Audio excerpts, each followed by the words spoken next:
Welcome to urban hats Zulfiqar. দেখেই বুঝতে পারছো যে আজকে জুলফিকার নিয়ে আড্ডা হবে, তার মাঝে মাঝে তোমাদের গান শোনাবো। ফার্স্ট অফ অল ওয়েলকাম বোম্বাদা অ্যান্ড সৃজিতদা আরবান হেটসে। সৃজিতদাকে দিয়ে শুরু করছি। বোম্বাদা, যে দুটো ট্র্যাজেডিকে তুমি মার্জ করেছো, আবার একটা ক্যারেক্টারকে স্প্লিট করেছো, এই ইন্টারেস্টিং ব্যাপারটা নিয়ে যদি একটু বলো। মানে মার্কাস অ্যান্টনি দুটো ট্র্যাজেডিকে মার্জ করেছি, তার খুব বড় কারণ হলো যে ক্লাস 10-এ আমি যখন জুলিয়াস সিজার পড়তাম, আমার মনে আছে ওই ফ্রেন্ডস, রোমান্স অ্যান্ড কান্ট্রিম্যান স্পিচটার পর মার্ক অ্যান্টনি যে স্পিচটা দেয় সিজারের মৃতদেহের ওপর দাঁড়িয়ে, মানে সামনে দাঁড়িয়ে, সেই স্পিচটার পর না কোথাও একটা গিয়ে নাটকের মোমেন্টামটা আমার কাছে পড়ে যেত। এবং আমরা ওই অ্যাক্ট 5 থেকে প্রশ্ন আসলেও খুব ডিসইন্টারেস্টেড, ভালো লাগতো না উত্তর দিতে। অ্যাক্ট 3 সিজারের অ্যাসাসিনেশন আর মার্ক অ্যান্টনির স্পিচ, এই দুটো আমাদের ফেভারিট সিন ছিল।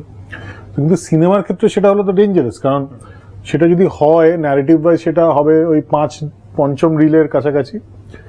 তারপর যদি সিনেমার মোমেন্টাম পড়ে যায় তাহলে তো খুব প্রবলেম আছে। Cinema has to end on high, একটা ক্লাইম্যাক্স দরকার সেরকম ভালোভাবে।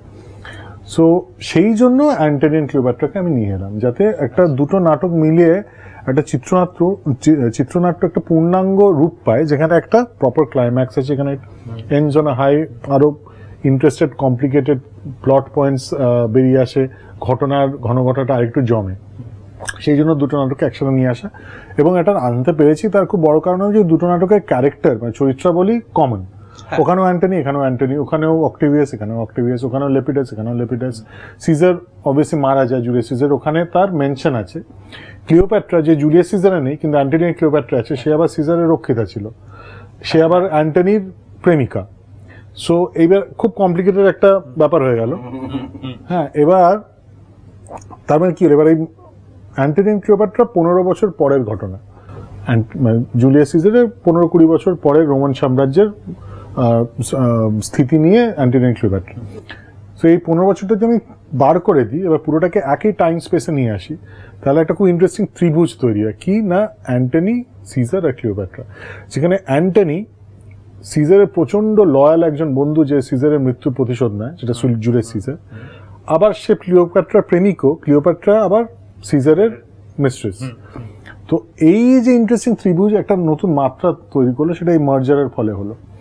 কিন্তু মার্জারের ফলে আরো গন্ডগোল কয়েকটা জিনিস হলো, যে অ্যান্টনি প্রচুর অ্যাসপেক্টস বেড়ে গেল। একাধারে সে পলিটিশিয়ান, সে প্রেমিক, সে অ্যাম্বিশাস, সে রুথলেস, সে খুব ভালো ওরেটর, ভালো বক্তৃতা দিতে পারে। তারপর সে আবার অক্টেভিয়াসের সঙ্গে একটা ট্রায়ামভিরেট ফর্ম করলো, অক্টেভিয়াসের লেপিডাসের সঙ্গে। সো এত কিছুর জন্য আমি যেটা ডিসাইড করলাম যে আমি এই চারিত্রিক বা ঘটনার বৈশিষ্ট্যগুলোকে দুজনের মধ্যে ডিস্ট্রিবিউট করে দেবো। দুজন মিলে হবে একটা চরিত্র, মার্কাস অ্যান্টনি। এবার তুমি যদি তাড়াতাড়ি বলো, মার্কাস অ্যান্টনি। সো আমার খুব জিজ্ঞেস করতে ইচ্ছা করছে, ক্লিওপেট্রা